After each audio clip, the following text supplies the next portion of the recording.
He had everything the world told him mattered: mansions that touched the clouds, cars that purred like thunder, a name powerful enough to make doors open before he even knocked. But on one freezing December night, surrounded by everything money could buy, Alexander Grant felt something missing, something no wealth could replace. The city lights shimmered like jewels beyond his window, yet inside his palace, the silence was louder than any storm.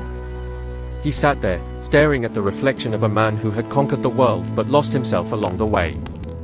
He had spent years chasing success, building towers that scraped the sky, hosting parties that drowned out the loneliness echoing in his heart. But that night, as he looked out over the streets below, he saw a group of people huddled beneath a bridge, cold, invisible, forgotten. And for the first time in his life, their pain reached him. The thought burned through his chest like fire. They have nothing, and yet, somehow, I envy them. So he made a decision that would change everything. He would leave behind the gold, the fame, the luxury, and live, for one night, like the people the world had taught him to ignore. Before we begin, tell us which city you're watching from, and don't forget to rate this story from 0 to 10. If you believe kindness still exists in this world, hit the like button, share this story with someone who needs to hear it, and subscribe for more stories that touch your heart every day. Because tonight, you're not just going to watch a story, you're going to witness a man who had everything, discover what it truly means to feel human. Alexander Grant had everything a man could dream of. His name lit up skyscrapers, his signature moved millions, and his empire stretched across cities like a crown of glass and steel. To the world, he was success itself, the perfect symbol of power, vision, and wealth. Yet on that Christmas Eve, surrounded by glittering lights and golden silence, Alexander felt something hollow inside him, an ache he couldn't name. His mansion was vast and beautiful, carved from marble and pride.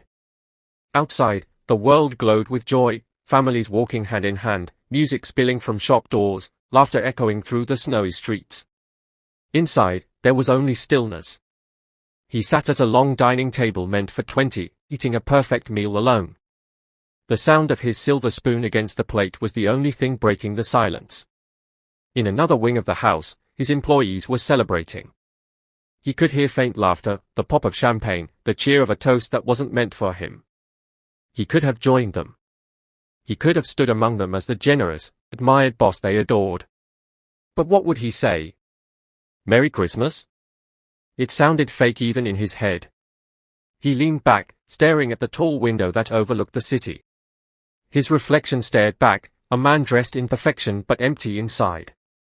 Beyond the glass, he could see a faint orange flicker under the bridge across the river. At first, he thought it was a streetlight. Then he saw them, shadows gathered around a fire, people wrapped in old coats, holding each other close against the cold. Something inside him tightened. For years, he had seen scenes like this from his car window, passing glimpses of people who lived in the cracks of the world. He had trained himself to look away, to tell himself it wasn't his problem. But tonight, he couldn't. The image clung to him. That little flame beneath the bridge burned brighter in his chest than all the lights of his mansion combined. He pushed away his plate and stood, walking to the window until his breath fogged the glass. Down below, a man passed a piece of bread to another. A woman wrapped her coat around a child, smiling despite the wind. They had so little, yet there was something raw and real in the way they held on to each other. Something he hadn't felt in years. His throat tightened. What do they feel, he whispered to his reflection, when the world forgets them? No one answered. Only silence. But that question sank deep, like a spark falling into dry wood. And as the night deepened, Alexander Grant, the man who had everything, realized he couldn't spend another night pretending that everything he owned meant anything at all. The night stretched long and cold, the kind of cold that seeps through walls and into your bones. Alexander stood before the mirror, staring at the reflection of a man who looked complete to everyone but himself. His suit hung perfectly, his tie knotted with precision, yet his eyes looked tired, like they were searching for something that all his success could never give him. Without thinking, he began to strip away everything that defined him. The suit. The cufflinks. The polished shoes. Piece by piece, the identity of Alexander Grant, billionaire, fell to the floor until only a man remained, bare, uncertain, human. He went to the back of his closet and pulled out an old jacket, one he hadn't worn since before his empire existed. The fabric was rough, the sleeves torn. He grabbed a pair of faded jeans, old sneakers, and a plain shirt. Then he smeared a bit of dust across his face and ran his fingers through his hair until it no longer looked styled, just tired, messy, ordinary. When he looked into the mirror again, he didn't see power. He saw someone who could vanish into a crowd without leaving a trace. He opened his drawer, pulled out his wallet and phone, and hesitated. The world he knew, the world that obeyed him, was inside those two things. Credit cards. Connections. Control. He placed them gently on the desk, like a man setting down the last pieces of his old life. Just one night, he whispered. One night to see what the world looks like without my name. The mansion's halls were silent as he walked out, his footsteps echoing on marble floors that no longer felt like home. When the front door closed behind him, the night air hit his face like a slap. It was sharp, alive, real. He walked through the city streets, hands in his pockets, head bowed, his breath fogging in front of him. Cars rushed by, people hurried past without a glance. No one knew him. No one cared. And for the first time in years, he was invisible. Rain began to fall, soft at first, then relentless. His jacket clung to his body, water seeping into his shoes. The glow of streetlights blurred through the drizzle as he passed cafes full of warmth and laughter. Inside, couples talked, families smiled. Outside, he walked alone, feeling each drop like a reminder of how far he'd drifted from the world he once claimed to rule. He wandered until the streets grew quieter, until the tall buildings gave way to the forgotten parts of the city. Beneath the bridge he'd seen from his window, he stopped. The fire he'd watched the night before was still there, small, flickering, fragile. A few shapes huddled near it, wrapped in torn blankets. He approached slowly, unsure if he belonged even among them. No one looked at him. No one asked who he was. He found an empty spot near a concrete wall and sat down, pulling his knees close to his chest. The ground was damp. The air smelled of rust and river water. Every breath burned his lungs with cold. And yet, for some reason, he didn't leave. Hours passed. The city above him kept moving, cars, laughter, music, but down here, time stood still. He watched people share scraps of food, their quiet conversations filling the silence between gusts of wind. He felt small, humbled, and strangely peaceful. The fire dimmed, and he curled into himself, shivering. His body trembled uncontrollably, but he stayed. Maybe he wanted to prove something to himself, or maybe, deep down, he didn't know how to go back anymore. Just when he thought he couldn't take another breath of the freezing air, he heard a voice. Soft. Gentle. Sir, you'll freeze out here. He lifted his head. A little girl stood in front of him, no older than 8, her hair tucked under a knit cap, her cheeks pink from the cold. In her small hands, she held a worn blanket. The light from the fire caught her eyes, and for the first time all night, the darkness around him didn't feel so endless. The little girl's voice carried a softness that cut through the wind. She stepped closer, her boots leaving small prints in the wet dirt. You'll freeze, she repeated, her breath turning to mist. Alexander stared at her, too stunned to speak. She couldn't have been more than 8, tiny, fragile, with eyes that somehow looked older than the world around her. She held out a small, frayed blanket. Here, she said, her voice trembling but kind. It's not much, but it's warm. He blinked, unable to process what was happening. I can't take that from you, he murmured. She tilted her head, studying him with quiet innocence. Why not? He hesitated. Because you need it. She smiled, that simple, fearless kind of smile that only children have. You look like you need it more. The words hit him like a punch to the chest. He reached out slowly, taking the blanket in both hands. It was rough and thin, but it carried warmth, her warmth. Thank you, he whispered. She nodded and motioned for him to follow. Come by the fire. Mama says no one should be cold alone. He followed her to a rusted old van parked under the bridge. A small fire burned in a tin can beside it, glowing faintly against the night. A woman sat nearby, wrapped in layers of old coats. Her face was tired, lined with struggle, but her eyes were gentle. "Sophie," she said softly, "who's this?" The girl smiled. "He was cold, Mama." The woman nodded once, the kind of nod that says we don't have much, but we can still give something. "Sit," she said to him. "You're safe here." Alexander lowered himself beside the fire, feeling the heat crawl slowly back into his hands. The mother handed him a cup of warm water, and the steam alone felt like mercy. Sophie sat cross-legged across from him, unwrapping a small sandwich from a piece of paper. Without hesitation, she broke it in half and held it out. "Here," she said. He stared at the bread in her tiny hand, half of what little she had. "Why are you helping me?" he asked. She looked at him, her eyes wide with simple truth. "Because you look sad." Something inside him cracked. For years, people had smiled at him, laughed at his jokes, praised his success, but none of them had ever said you look sad. Only this little girl, who had nothing, could see what no one else dared to. He took the sandwich with trembling fingers, his throat tightening as he swallowed the first bite. It wasn't food he was tasting, it was kindness, raw and real. Sophie's mother started humming softly, her voice low and soothing, a melody that wrapped around the three of them like the blanket on his shoulders. Sophie curled up beside her, resting her head on her mother's lap. The woman draped her coat over her daughter, tucking her in gently, even though the cold air still slipped through the cracks. Alexander watched, his chest heavy with emotion.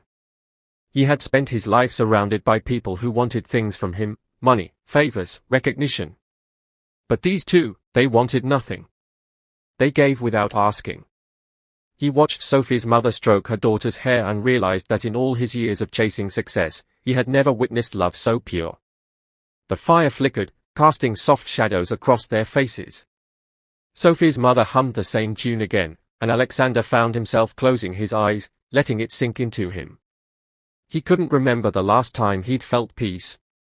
For the first time in years, the sound of someone's kindness was louder than the noise in his head. As the night deepened, he wrapped the small blanket tighter around his shoulders. It wasn't the warmth that comforted him, it was the meaning behind it. He looked at the little girl sleeping in her mother's arms and whispered under his breath, "The poorest people still share more love than the richest ever do." The river whispered softly beside them, and for the first time in his life, Alexander Grant, billionaire, tycoon, and man of power, felt rich in a way money could never buy. The wind had sharpened overnight, cutting through the air like glass. Alexander sat near the dying fire, watching its faint orange glow fade into grey. Sophie slept soundly against her mother's shoulder, her tiny hand clutching the edge of the blanket she'd given him. He hadn't slept at all. Every gust of wind reminded him how far this world was from the warmth he once called normal. Around dawn, the coughing started, soft at first, then deep, ragged. Sophie's mother wrapped her coat tighter around the little girl, whispering something soothing. But Alexander could see the fear in her eyes.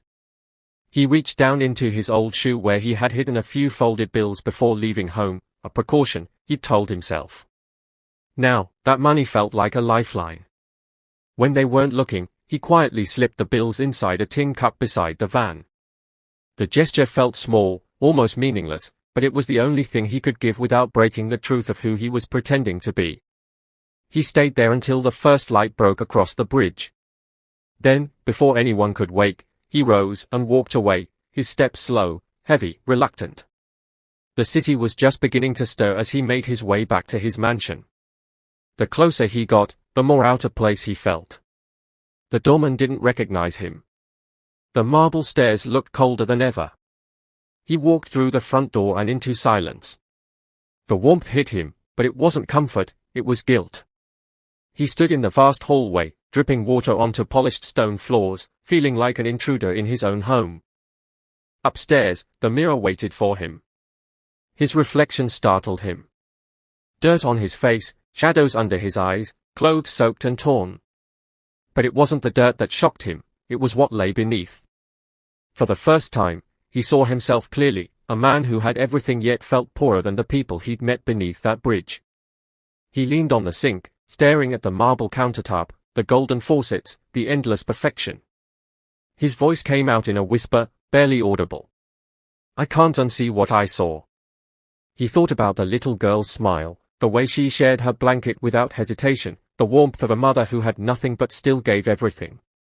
That small van, that faint fire, they had more love in one freezing night than he had felt in all his years of luxury. The truth was unbearable. He turned on the faucet, splashed water on his face, and watched it run down the drain like time he could never get back. The man who looked back at him wasn't the billionaire the world admired. He was just a soul, tired, broken, searching.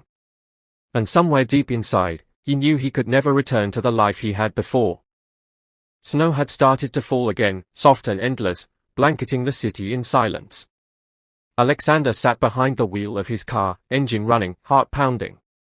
The mansion felt too large, too empty to hold the weight in his chest. He couldn't stop thinking about Sophie's cough, her mother's trembling hands, the dying fire under that bridge. So before the sun could climb too high, he packed the car with food, blankets, medicine, anything that could bring warmth, and drove back toward the place where his world had cracked open. But when he arrived, the bridge was empty. The little fire pit was gone, and the van that once sat parked beneath it had vanished. Only tire marks remained, half covered in snow. His chest tightened. He ran to a nearby vendor warming his hands by a small stove. There was a woman here, Alexander said, voice shaking. With a little girl. Do you know where they went? The man looked up, squinting at him. You mean the lady with the kid? Yeah. She got help. The little one got sick last night. Some volunteers took them to a shelter on 7th Street. Alexander didn't even respond. He turned and rushed back to the car, heart racing.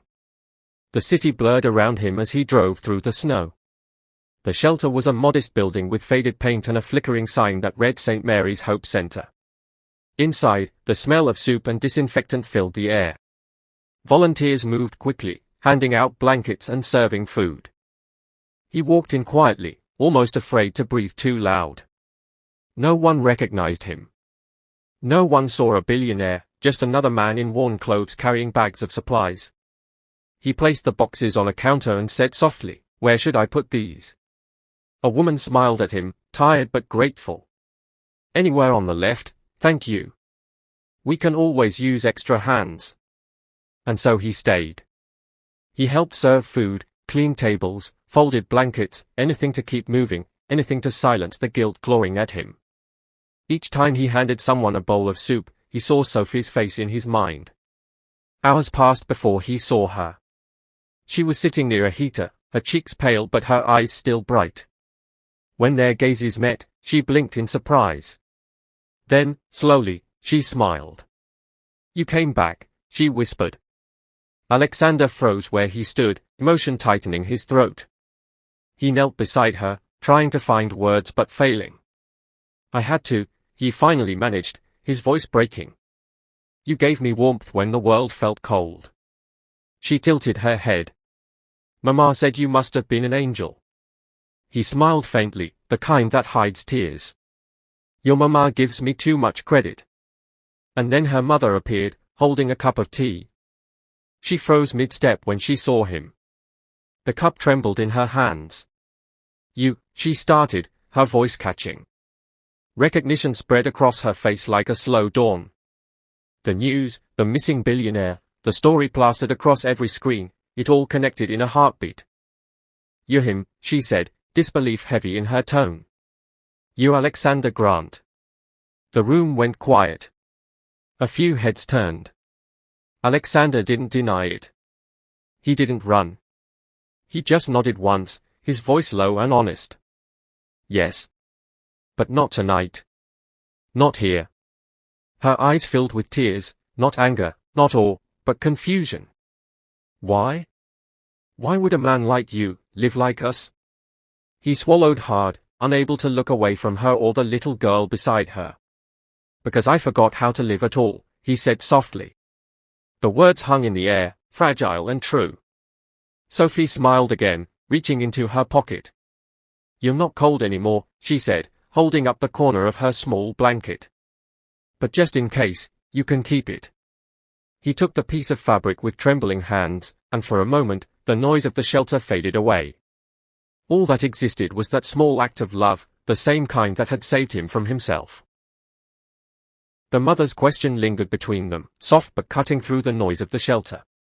"Why would a man like you live like us?"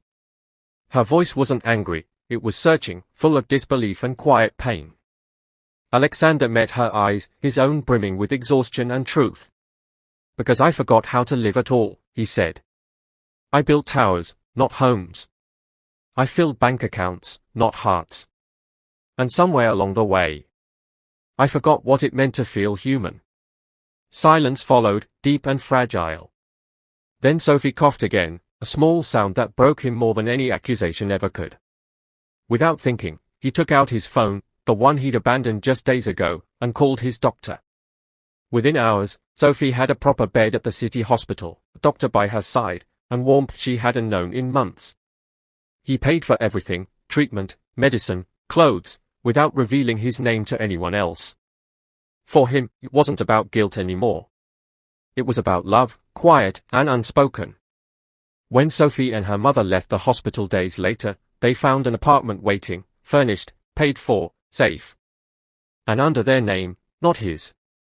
He also made a silent promise that night, to do for others what they had unknowingly done for him, to give warmth, not out of pity, but out of respect. Within weeks, construction began on something new, something his company had never built before. A community kitchen in the heart of the same neighborhood he'd once ignored. No press release, no cameras.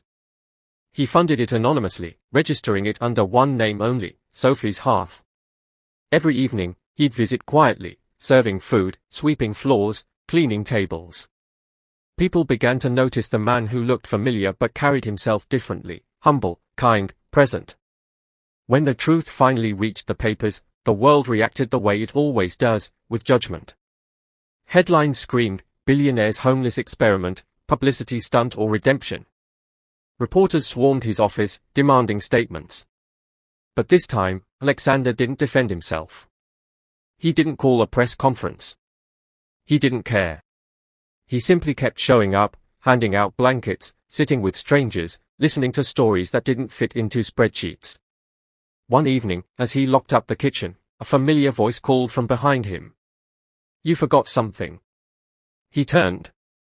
Sophie stood there with her mother, holding the same blanket she'd once given him on that freezing night. The edges were frayed, but it was clean, neatly folded. She walked up to him and placed it in his hands. "So you don't forget again," she said softly. For a moment, Alexander couldn't breathe. He knelt in front of her, his eyes glistening in the glow of the streetlights. "I won't," he whispered. "Not ever." He held the blanket close, as if it were made of gold, though it weighed almost nothing. It wasn't just cloth, it was memory, forgiveness, and the proof that one small act of love could change the course of a man's entire life.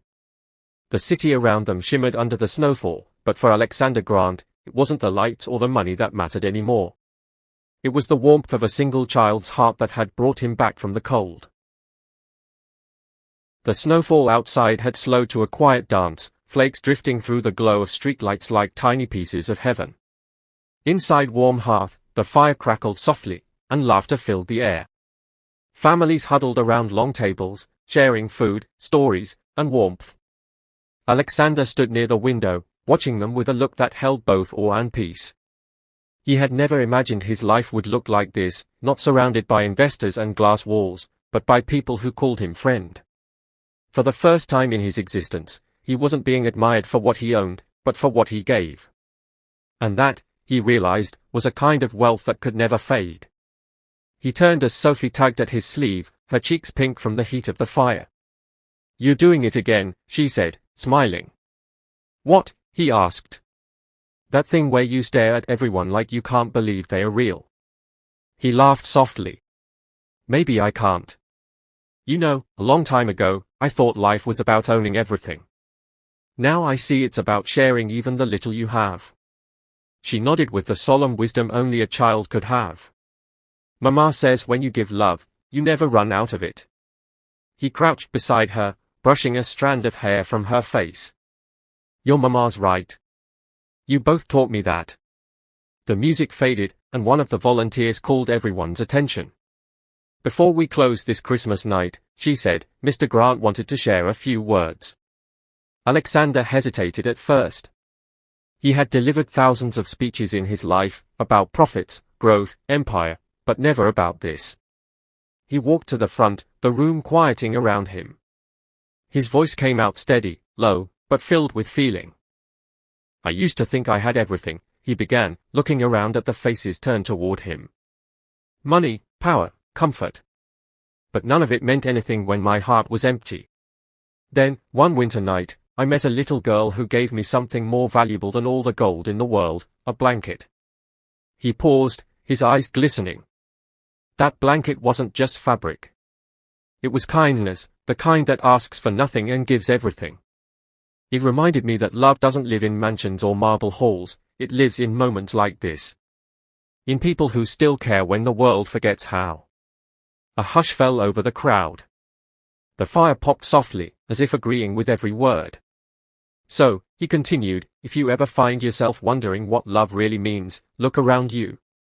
It's in the hands that serve food, in the hearts that forgive, in the smiles that stay even when life gets hard. Love isn't something we earn, it's something we remember." He smiled then, that rare, gentle smile that had once seemed impossible. "Tell me," he said softly, echoing the same warmth that had filled his life anew, "what do you think the real meaning of love is?"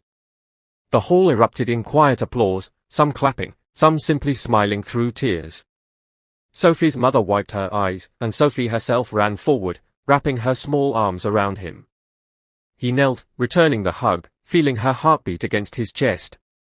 When the crowd began to disperse, Alexander looked once more toward the fire, his voice now a whisper meant for the few still listening, and maybe for himself. "He once slept on silk sheets and felt empty," he said, smiling faintly. "Then he slept under cardboard and learned what love feels like. Because true wealth isn't counted in dollars, it's counted in hearts that still care." He looked toward the camera, as though speaking to whoever would listen, his tone both tender and alive. "Tell us in the comments what you think the real meaning of love is," he said softly. "And don't forget to rate this S." Snow fell softly over the city, blanketing rooftops and quiet streets like a promise of peace. A year had passed since that cold December night, but for Alexander Grant, it felt like a lifetime. The man who once looked down from glass towers now stood behind a wooden counter, wearing a simple apron and a tired but content smile. Above the door, painted in gold against a dark blue sign, were the words "Warm Hearth Foundation." Inside, laughter filled the air, children running between tables, volunteers serving food, and families sharing stories instead of worries. The scent of bread and coffee mingled with the sound of music and joy. Alexander moved among them, no longer the distant billionaire but one of them, hands dusted with flour, sleeves rolled up, heart wide open. He served bowls of soup, wiped tables, and listened as people thanked him for what he'd built, though he always shook his head and said, "It's not mine. It's everyone's." The walls were lined with photos, smiling faces, families reunited, hope rekindled, and at the center hung a small frame, a picture of a little girl holding a blanket. Beneath it, the words read, "Love is the only wealth that grows when shared." That Christmas morning, the foundation's main hall was alive with celebration. Sophie and her mother sat near the fire, the same warmth in their eyes that had once saved him. Sophie was taller now, her laughter brighter. She waved at him from across the room. "Mr. Alexander, you promised you'd eat today, not just serve." He chuckled, walking over with 2 plates in hand. "A promise is a promise." They sat together, surrounded by chatter and clinking cups, and for a moment, time stood still. Sophie looked up at him, curious. "Do you ever miss your mansion?" she asked. Alexander paused, then smiled, the kind of smile that comes from a soul finally at peace. "No," he said quietly. "I finally came home." Outside, the city shimmered under the morning sun, but inside, warmth pulsed stronger than any light could shine. The same man who once counted success in millions now measured it in moments, every laugh, every full plate, every life that no longer felt invisible. The boy who once forgot the meaning of love had become the man who lived for it. And as he watched Sophie share her bread with another child, he felt that same ache in his chest again, but this time, it wasn't emptiness. It was gratitude. He whispered to himself, "She gave me a blanket, and taught me how to live." The camera of life panned wide, across smiling faces, flickering candles, snow falling outside the windows. A single truth echoed quietly through the noise, that sometimes, the richest hearts are found in the simplest places. Alexander Grant no longer ruled skyscrapers. He built homes in hearts. And this Christmas, surrounded by warmth that no money could ever buy, he finally understood what love truly meant.